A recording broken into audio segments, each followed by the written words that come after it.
All right, I'm gonna go ahead and set this alarm because we got to be done at what 9:38. I wanna hear this here, and I won't push my in surrender. There will be no white flag above my toe. And always will be. So yeah, this is a pretty early podcast. I don't think I've ever done a morning podcast. Good magical morning. Welcome to the Reno Wilson Free Parking Podcast. Thanks for having me on again, bro. Yeah, dude, it's just been a few days, right? We did one on, was it New Year's Eve? Yeah. New Year's Eve. And today's what I don't have a watch on. 7th. The 7th. So yeah, It's 1 week January later. 7th. And since then we had Nick Goof on. Oh, yeah. We talked about a good lot of things. We talked about the Diss album y'all are doing. Yeah. Yeah, this album's going to be good. Yeah. I don't even think we have a name for it yet, right? No, I don't think so. Yeah. Yeah, it was really good seeing Nick on the last episode. Very, very eloquent person, man. That Nick, picking up on the cryptic themes, which, yeah, I don't know. I guess that's just the thing I do. I'm very cryptic, and Yeah, I can see that for sure. I mean, most of the creative projects that we've worked on, even outside of your music, have been relatively cryptic, like the Triple C movie and documentary and all that. It doesn't really have a direct meaning, but it's like there's something there if you dig deep enough. yeah, So going into this Diss album, I mean, you've already completed 2 tracks, and I have 2 more beats for you. oh yeah, But you're gonna wait until you hear some of Nick's tracks before you do any of the upcoming tracks. And I'm wondering, out of the 2 tracks, Frugal and I guess we're gonna call it Just Rumors for the second one. that's what the were one you- with the Lindsay Lohan sample. What was the thought process that you had going into those songs, and what kind of inspired some of the lyrics, and just generally, how are you feeling about this Diss album? So with Frugal, I wanted it to be like, definitely like reminiscent. And I guess this isn't like a usual Diss album, but essentially like this album is gonna go through like, basically me and Nick's past in a way, kind of. Maybe more specifically, and then more abstract at certain parts. But with Frugal, I was trying to, the main vibe is kind of just like damn man, like remember back then when everything was good, kind of just, longing for like the better times. Yeah, and so what do you think changed? A lot changed. I mean, as far as like presently or currently around this time and to back then, because I mean, me and Nick, we were we were childhood best friends. We met when we were like probably like 5 or 6 or Yeah. I think he was 5 and I was 7 or something. Long time ago, playing Pokemon. Since you were conscious. I think he was Bulbasaur and I was Charmander, or the other way around. I think he was Bulbasaur. I see. But I guess more my question is like, what do you think was the driving factor for the changes? I mean, we're just not.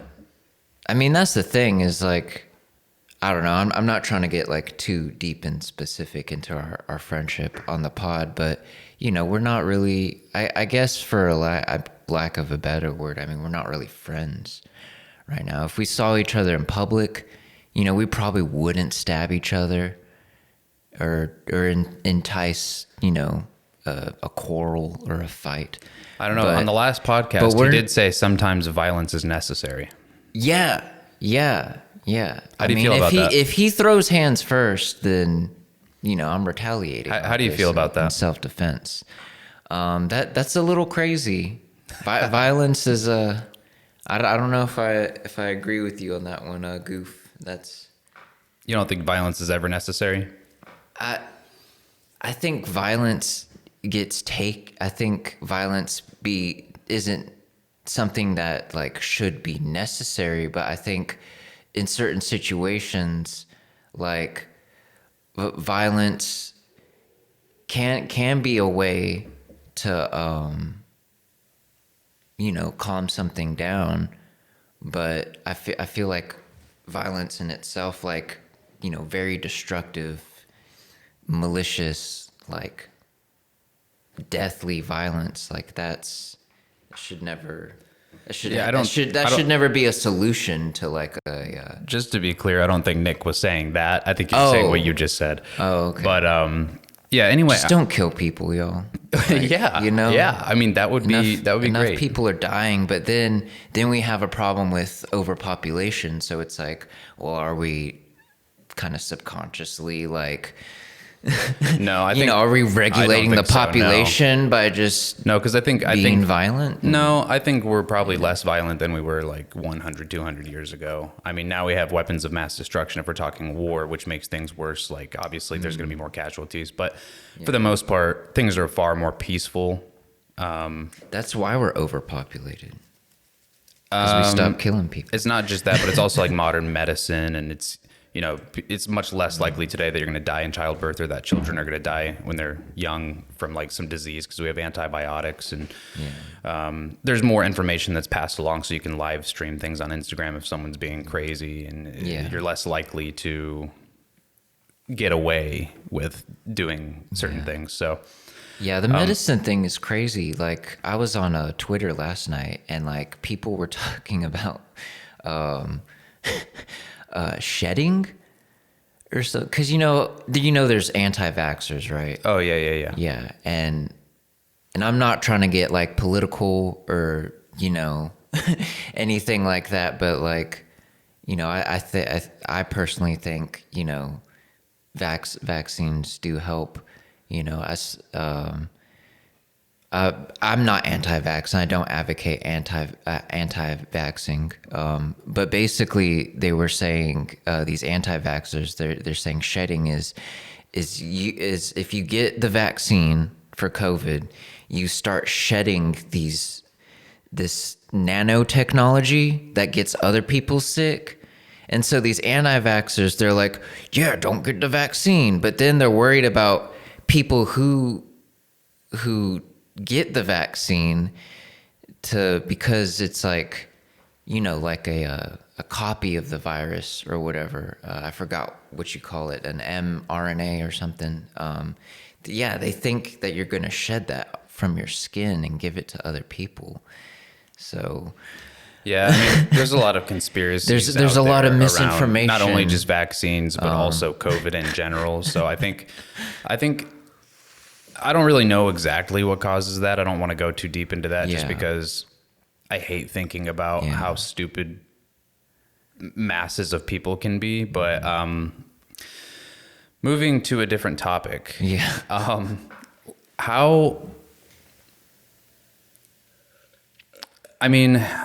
We talked about in a previous podcast, like how you kind of go about making your music and how you ended up with like 80 albums on Bandcamp or something like that. But I'm more interested in like, do you feel like the music that you've been working on more lately, specifically with me, or maybe even moving forward is more focused or has like more deep themes to it?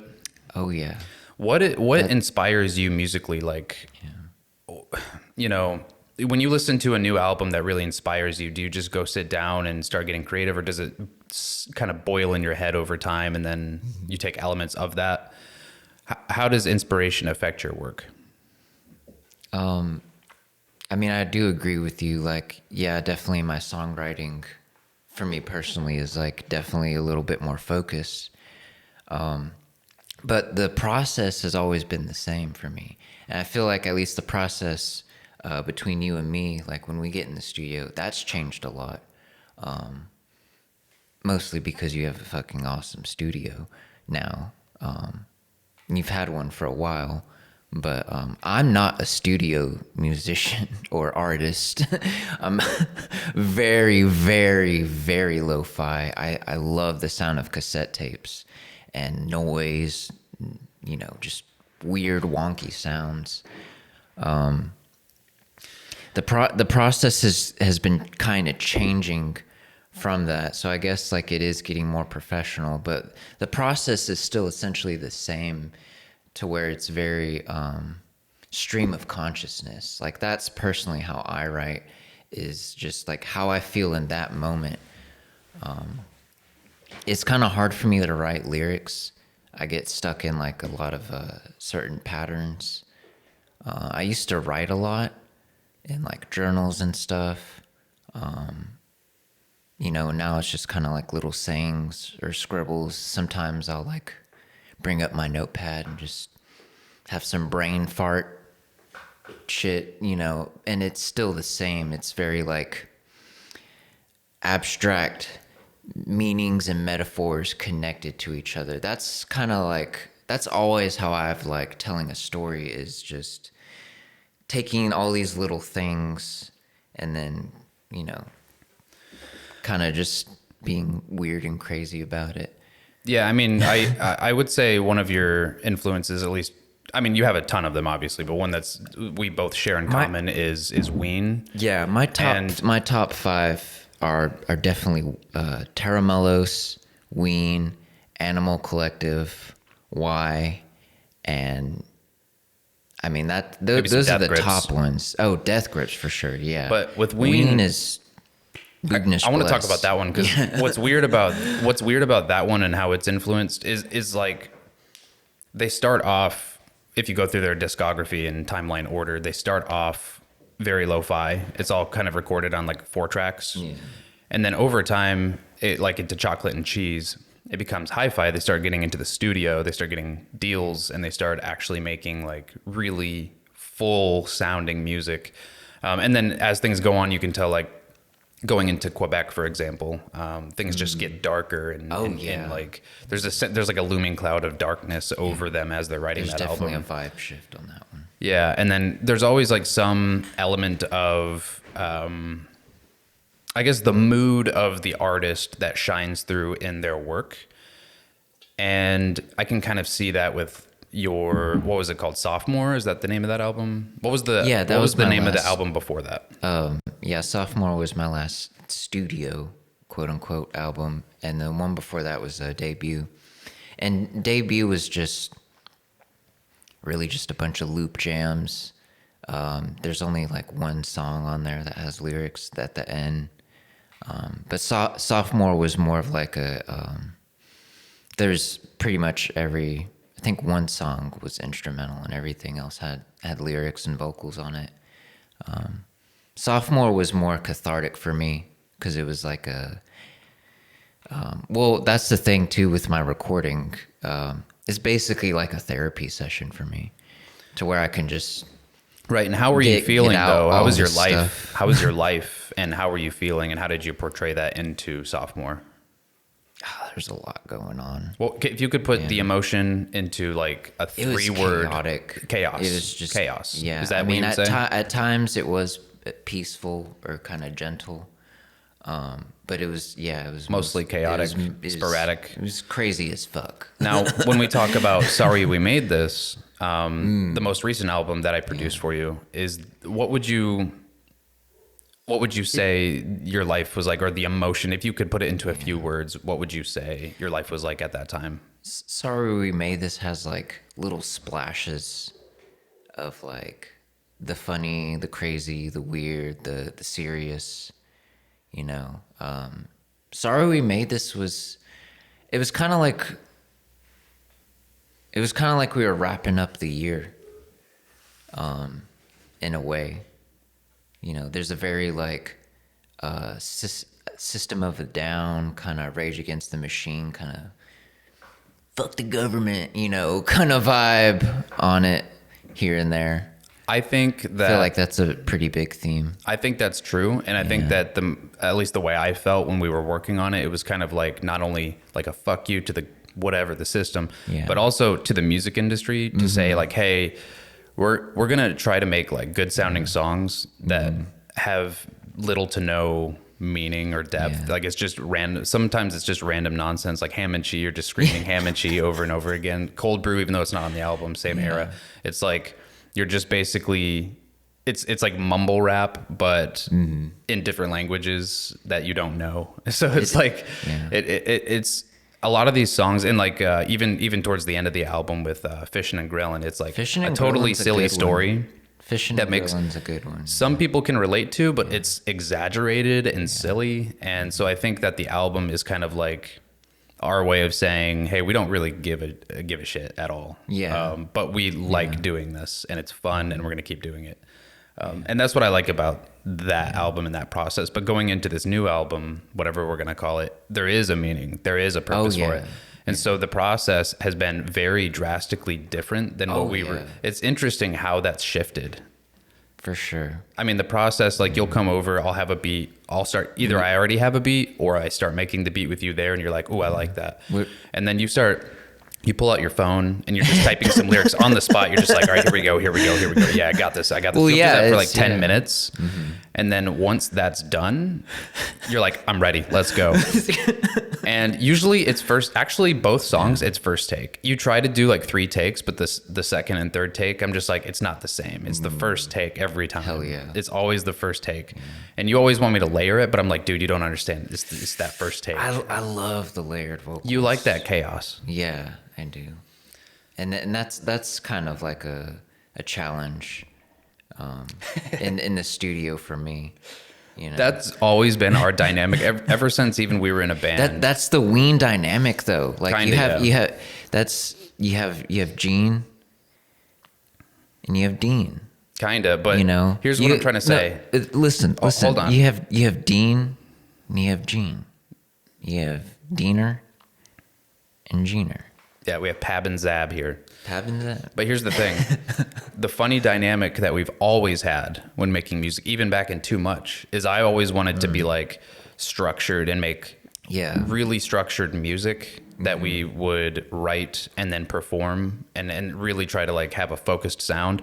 While you've been the complete polar opposite. You wanted it to be absolute craziness, like That's randomness, complete That's randomness. The balance. And when we come together and we make something, it's literally sorry we made this. It's always been sorry we made this. It's like structured instrumentals and production with completely random vocals and flow that's just coming from nowhere. It's awesome. I think that it is a fun dynamic. But with this upcoming album, you are taking it more seriously. You're putting in flows that I think are actually unique. I can tell influences from people like Milo or... Oh yeah, Milo's a big one. For sure. Yeah, definitely the Y. I can see I that really too. like JPEG Mafia too. Danny Brown, Denzel Curry, Earl Sweatshirt. You know, those are some good inspo. You should throw some Andy Pack in there. Andy Pack's good. His flow's I mean, unique. I feel like it's kind of already got that vibe with like some of the beats are jazzy. They're jazzy, yeah, but it's more like MF Doom style jazzy beats.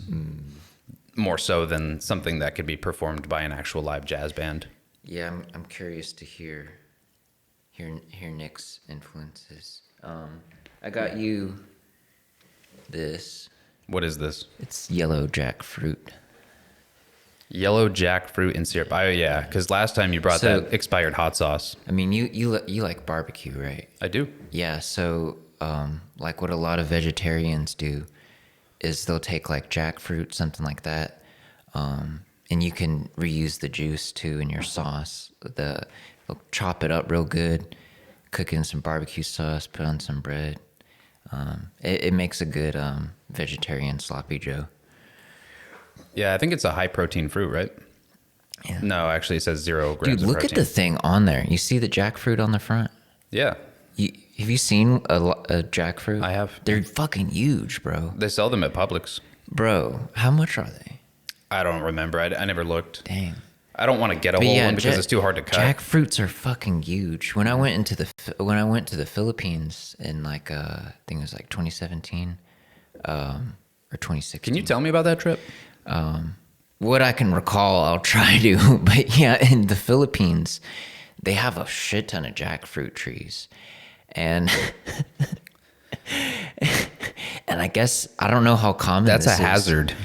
I don't know how common this is, but these jackfruits are huge, y'all. Like they're bigger than me, than my average body mass. Like they'll fall on people's heads, bro. That's what I'm saying. And just it's a hazard. that's it. You're done. You got fucking killed by a jackfruit. Yeah. That would suck. But yeah, the Philippines was really fun. It was really nice going back to the homeland.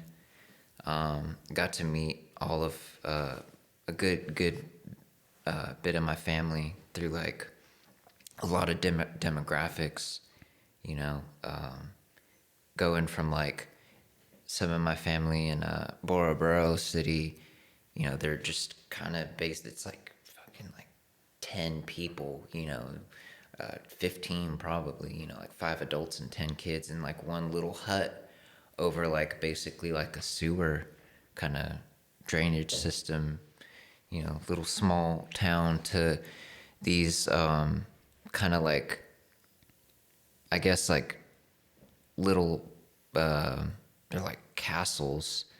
They're like, it's a house, and then it's the housekeeper's little house in the backyard, but then there's a wall around the whole infrastructure, you know, kind of the upper wealthier family, you know. So the wealthier families in the Philippines get castles.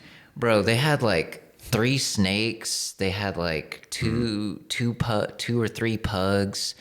I think there was a monkey somewhere in a cage. In a cage? Oh, that's not cool. I think it was a monkey or like something else. I don't know. There's birds or like I don't know, some kind of porcupine. I don't know. They had a bunch of animals out there. But it was pretty cool though. Do you have any stories from when you were there that stand out that would be interesting to tell here on the podcast? Like, did you get into anything crazy while you were there, or see anything crazy? Nothing like crazy happened.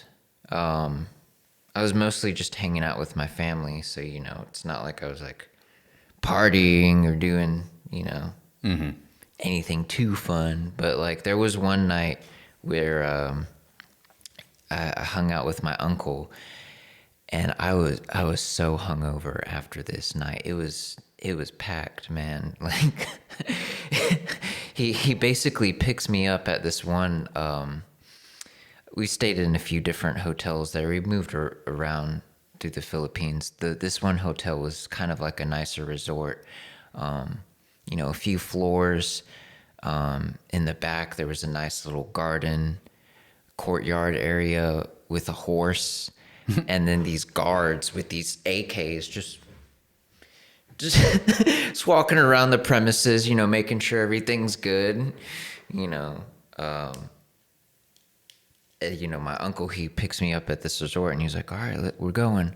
Let's go." And then he takes me to the first bar, and it's like on the way there, he's like, "Yeah, so my friend Kevin, you know, he's not doing so well in his marriage with his wife. So I got a couple of friends to come hang out with him at this bar." I was like, "Oh, okay." I come up there, and it's this like, it's this like, you know, your basic like white Southern dude, you know, just like chilling at this bar with like all these like girls, just like, oh, yeah, just like being all like cutesy with him. I'm like, okay, all right, what's going on here? Like, how bad is that marriage doing? You know, I'm just hanging out here with his dude and his hired friends. You know, drink a couple of brews, smoke a few cigarettes.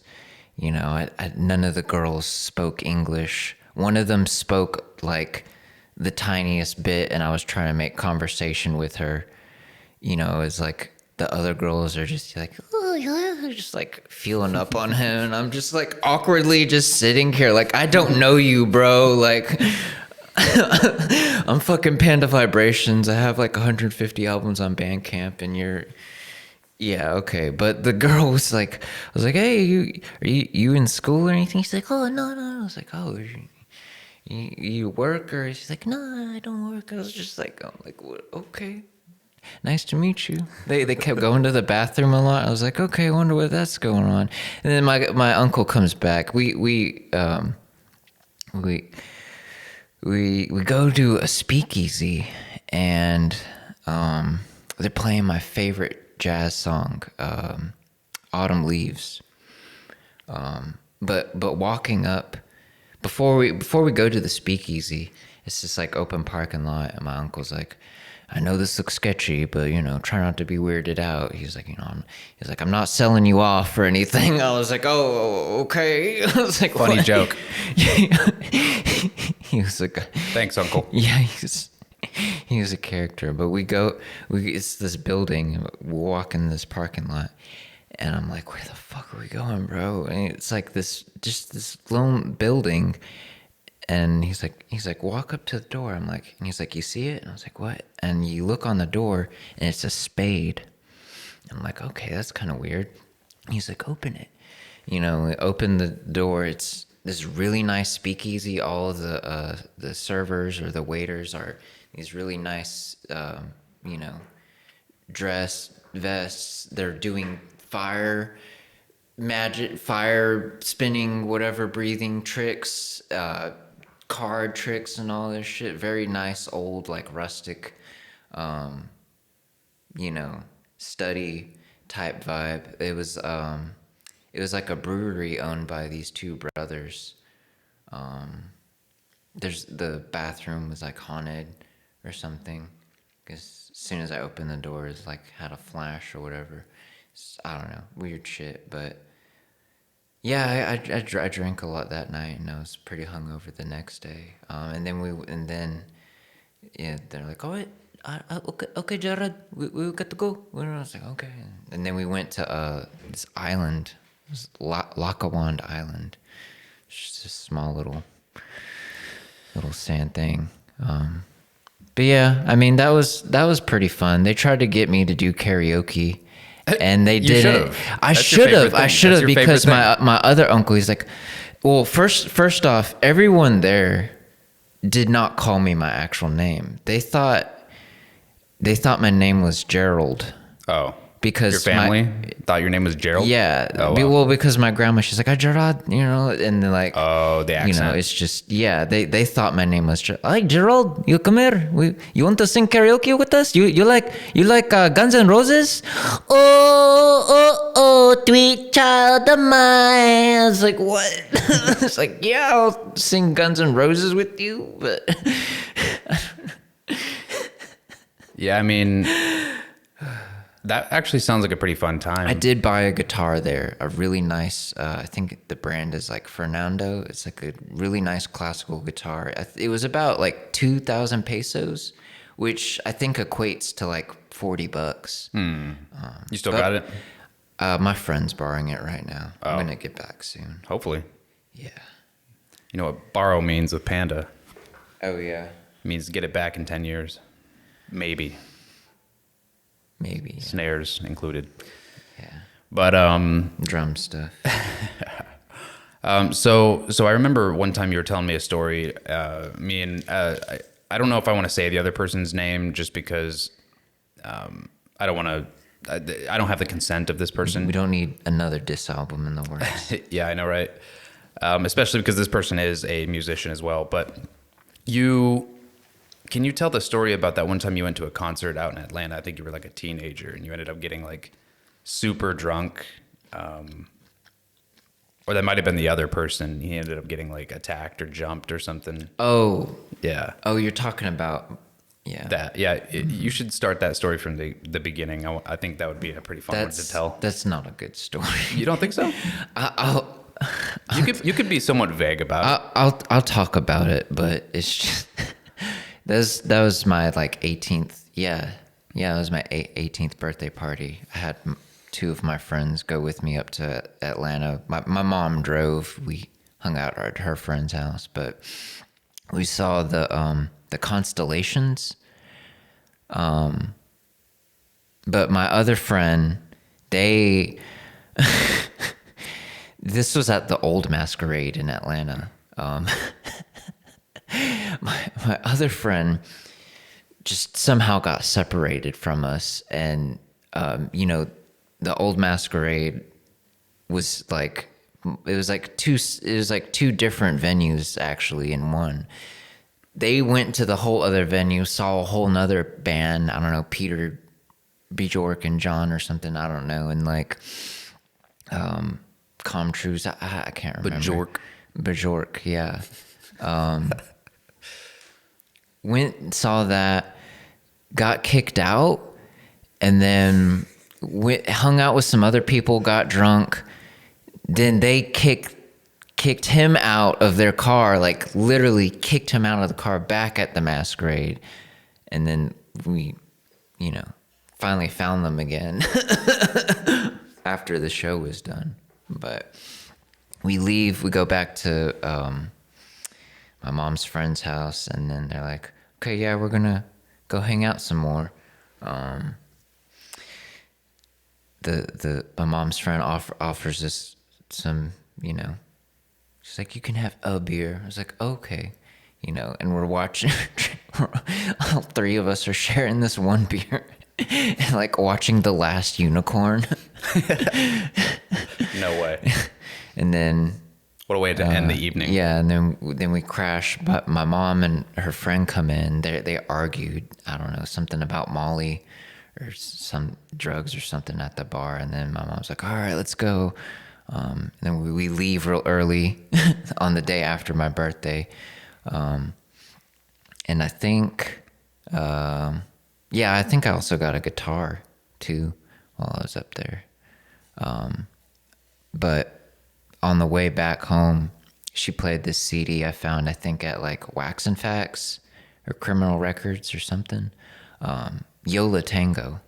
I forget which album, but it was like, have you heard any of their stuff? I have not. Bro, they're pretty cool. They're kind of like a psychedelic, freak folk kind of ish band, but like just like weird spacey abstract shit with like dry vocals and dry guitars, kind of like a campfire-esque kind of vibe. I don't know, it kind of matched the vibe, but I mean it was still pretty chill. But yeah, it's just a weird story because I don't know, stories about my mom aren't they're not the best. I don't have the best relationship with my mom. You mean you're not a mama's boy?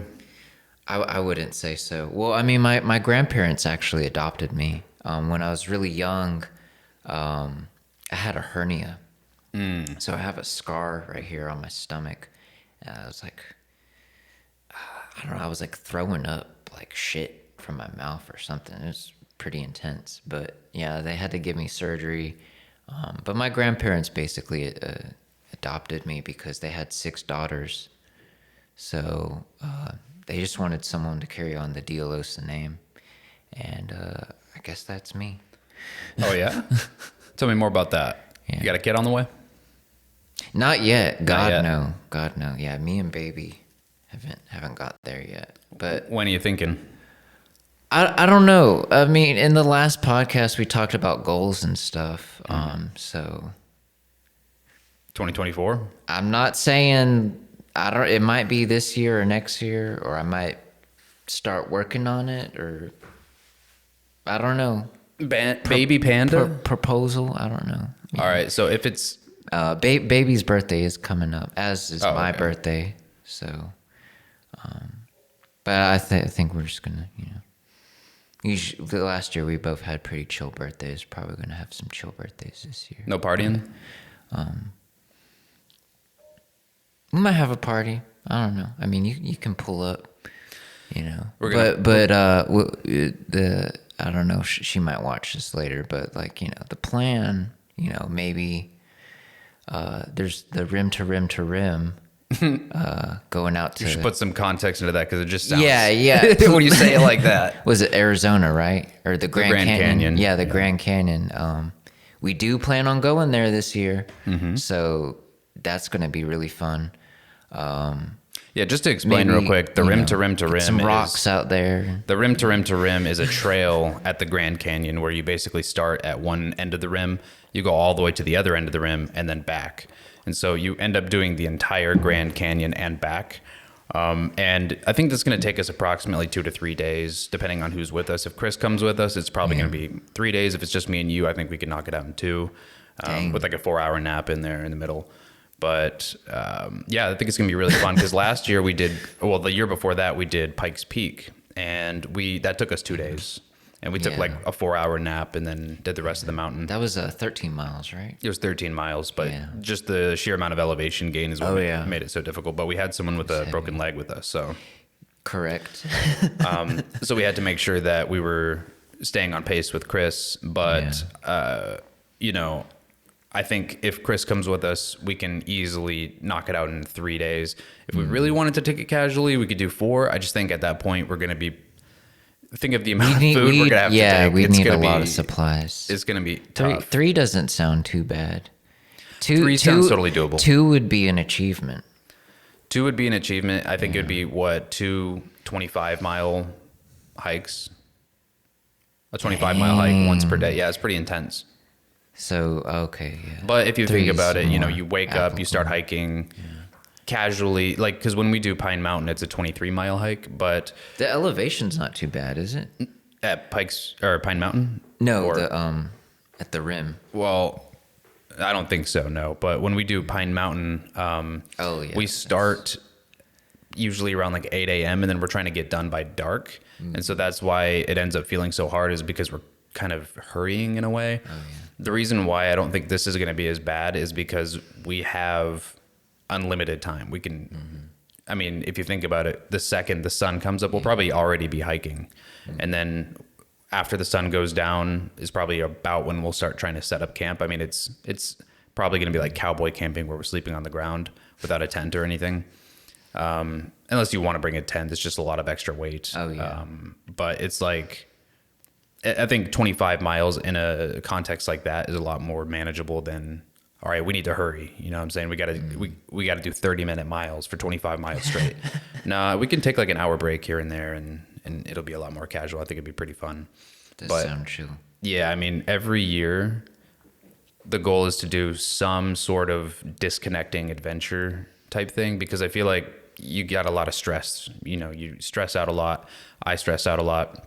You got to like make ends meet. You got to deal with the things at work that you got to deal with that are just not natural, and it stresses you out over time. And I think disconnecting and going on something like that is a big reset. Not only is it a big reset, but also it's a huge achievement, and it feels like it really, to me, it feels like I'm accomplishing something like that. When I'm on my deathbed, I look back on and be like, you know what, that was good. I'm glad I did that. And the more of those, the better, I think. Yeah, I recommend nature walks. Yeah, and not just nature walks, but hikes. Make it difficult, but stretch yourself a little bit, challenge yourself a little bit, It doesn't have to be so difficult that you have to change your whole life to achieve it, like Mount Everest. I think that's kind of silly unless you are a mountaineer. But just do something relatively challenging and get out of your comfort zone a little bit from time to time, and I think your character will grow. Mount Fuji would be fun. Yeah, I think that's a pretty casual hike, actually. I think it's easier than Pikes, if I understand correctly. I don't think you can go all the way up there. Or I don't remember. To. Yeah, I think there's some law now where you can't, for some reason. I don't know anything about it really, but yeah. Go to the suicide forest. Is that anywhere near Conjure Fuji? up some spirits. I have no idea. Yeah. I don't think so. Yeah, I don't think so either. I brought you some sauce to make up for that bulldog. Oh yeah? Yeah. This is kimchi base. Yeah. Okay. It's just like a chili paste, It's not expired. It's not expired, yeah. Might be on that one. It does have chemicals with numbers in them, but that's fine. Yeah. Shipjack tuna stock. Interesting. Squid extract. Oh, yeah. Interesting. Some good stuff right there, bro. Disodium 5 apostrophe. Yeah. Inosinate. Yeah. You're a fan of kimchi, right? I love kimchi. I love kimchi too. I like the really spicy kimchi. It's a kimchi, it's a japchae, bulgogi. You know, Korean food's pretty good. Japanese food, Filipino food. Yeah. Get some lumpia, some pancit. Dude, I got some Filipino food last night, and I tried something new for once because I typically get the same thing: adobo chicken, pancit, and lumpia. This time I decided to get some chicken empanadas.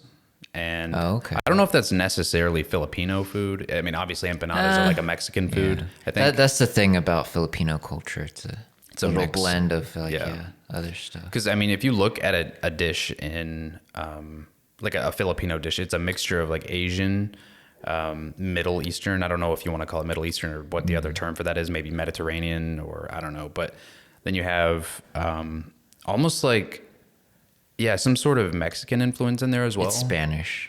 Yeah, I mean, well, specifically Mexican though, because I think empanadas is because Spain is in Europe. It's a completely different.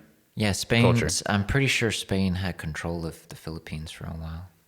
Yeah. Oh, you mean the country Spanish? Not. I was talking about empanadas. I'm pretty sure those are Mexican, but Yeah. but it had like potatoes in it, chicken in it. It was delicious. Yeah. I mean, it's basically a pot pie. It's kind of like Indian food, samosas. I haven't had that, but do you remember that thing Chris made for us on the hike? Oh, It was like that. The little handheld. It was Pasty like thing. a pot pie In empanada handheld. form. Yeah, That's exactly what it was. It was chicken empanada. no. It was a I forget what he called it. no. What do you call it? Those things from Quiznos. No, it wasn't a calzone. It wasn't a calzone. Or- It was kind of like a calzone. No, it was more like a big hot pocket. I mean, it's like a big hot pocket. Yeah, or like a. Uh-oh. Chris, give me that big hot pocket. No, it was God. kind of like a chicken pot pie Yeah, filling. yeah. It's like In empanada potatoes, form. chicken, peas. But he said it was like Scottish or Irish or something. Yeah. Isn't that where they do the cheese rolling? No, Scotland I want or to say that's Ireland? somewhere. Iceland? It's not the I don't UK. know. It's not Britain. Denmark? I don't fucking It is like it's a You know rural what I'm talking area. about, in that- right? It's in that vicinity. the, Yes. the cheese rolling. Yeah, of Where course. they run down a hill and they're fucking like falling, like Dude, people like was breaking in their love with neck, that. and then there's just a wheel of cheese just bouncing down this hill. Like, Well- y'all people are crazy. No, see, you're trivializing it a little bit because for It's that. just kind of silly. No, it's not because this is another culture, They right? break their neck, bro, or like their leg or their arm. Like, it's a You're dangerous judging things you sport. don't understand. I'm just saying it's a dangerous sport. It is a dangerous sport, but it's more than a sport to that culture. It's more like a rite of passage. It's actually, yeah. they take it very seriously there. It's an honor Yeah. to even be part of it. And I and understand that. a lot of people Still crazy. it's like if you win, it's. Do you get the cheese? Do you no, get you the don't. wheel? I don't. Actually, you might. I don't know. You do get a trophy though. Not even a bite. I don't remember, a slice? but Do I they give remember you this, chocolate with the There's a cheese? documentary about it, and there was this woman that won it, and she's tough, man. Like these people from this part of Europe, they're different. Won't catch her slipping. No, dude, these people are next level tough. Is this one thing that got me tripping? Is it? What's your favorite kind of cheese? Honestly, it depends. For the majority of uses, I'm gonna go with like a really good sharp cheddar. But if I'm gonna just eat a piece of cheese and just enjoy it in the moment, I like a softer cheese, maybe like I don't know, like a Havarti or something. Havarti's good, yeah. I like pepper jack. Oh yeah, pepper jack's amazing on sandwiches. I really like the goat cheeses with like As a the dip, fruit, like a spread. yeah, the spreads with like blueberry and stuff like that. Yeah, I think I had Stuff's some with good. mango once. It was pretty good. Oh, hell yeah. Mango's is a pretty popular fruit now. I know it's weird, huh? Yeah. It wasn't that long ago. Get that mango. At least in the United States. Yeah. I would assume. Mango's. What is the origin of the mango? Mangoes. Is it an African fruit? Oh, it's Asian. I have no idea. You'd have to ask Pangea. But mangoes get you higher. In what way? There's like a chemical in them that. Oh, same with pineapple. Yeah, I know what you're talking about. Yeah. It something with THC, CBD. I don't know, with Mushrooms. the receptors in your body. It's like Yeah, because people will activates it say more. to take a mushroom. I mean, to take mushrooms with pineapple. And same thing with kratom. Like if people do kratom and they want to get that hit, I guess harder, they'll use pineapple. Something about pineapple does that. I haven't done kratom, but I like mushrooms. Shiitakes. Me too. Are really good. Oysters. yeah. Lion's mane. I'm not a big fan of lion's mane. I mean, I know it has great effects. No, what you have to do, you get some lion's mane and you chop that up, you bread it, toss that in some buffalo sauce. Yeah. What about chicken of the woods? I haven't had chicken of the woods. Me neither. Yeah. I've seen it growing though. We saw it once. It exists. It exists. I I had want these- to do that. I had Find these some mushrooms. I had these mushrooms that were cut into like noodles, but they were black. It was a black mushroom. It was delicious. It was a pretty expensive plate at a nice restaurant. I can't remember the name of it, but it was in Smyrna, Georgia, off of South Cobb, and they had these mushrooms as a side dish that were very thin and long, and They it were was like a noodle gnocchis? dish. I don't know anything about dang. the names of mushrooms, but I will say that it was intimidating at first because to me, like a rich tasting mushroom is kind of disgusting. But this was amazing. It was completely different. I did not expect it. One more thing. Turns out my mom's dog has been finding truffles for the last 10 years. Truffles? White truffles. Specifically, I think it's pecan truffles. Bro, get me some. Yeah, he pulled one up and I looked at it and I was like, this is a truffle. I cut it in half. Sure enough, it's a truffle. You And tried it? I told my mom, I was like, he just found a truffle. And she was like, yeah, he's been finding those every day for the last 10 years. And I was like, you could have been selling these. These are like choice edible mushrooms. one small one this big is literally like $60. And he was finding them every day for 10 years. And so now I'm like, Mom, when he finds one, just preserve it and go sell it at the market. Please, you are on a landmine. Yeah. I'm not going to say where this is because I don't want people to go out there and try to find truffles, but Truffles are there's a a good find. lot of them. Yeah. I know some dogs can be trained to find them. Well, he's a Roosevelt Terrier, which turns out, if you look it up, is one of the only dogs that can very easily find truffles. They are actually used for truffle hunting. That's cool. A Roosevelt Terrier, which is President Roosevelt actually bred this dog, or he's at least his name's on the breed, right? But it's like it's a form. I think it's a form of rat terrier, like a variant of rat terrier. But they're really good at smelling things underground, and so that's why he's just always finding these truffles. And my mom's like, he's always eating these things. I don't understand it. I'm like, you need to sell those. Yeah. But it is 9:36, Yeah. and I know you got to leave here. Yeah, You I gotta do go to have work. to go to work. Let me cancel Got this another alarm. Double today. Good news, they're probably going to get me in the kitchen soon to help out. So, that path to a hibachi chef is on the way. To this mic right here, you got 1 minute to basically tell it anything you want, tell people anything you want, and what you got going on in your life, or maybe you could just sing. But here's what I will say. If you get relatively loud, try to back up a little bit just so it doesn't clip. You go for it. Hey, what's up? My name's Pandavibrations. I'm here on the Free Parking Podcast. I just want to say to y'all, Happy New Year, and I hope, everyone out there continues to live well. I hope everything's all right. Y'all love each other, stick together, try to get some of that milk in, check out my music on pandavibrations.bandcamp.com. And yeah, I hope y'all have a great year. And here we go. Let's do this. Watermelons are green and red and green, and they have so many seeds. Watermelons are green and red and green, and they have so many seeds.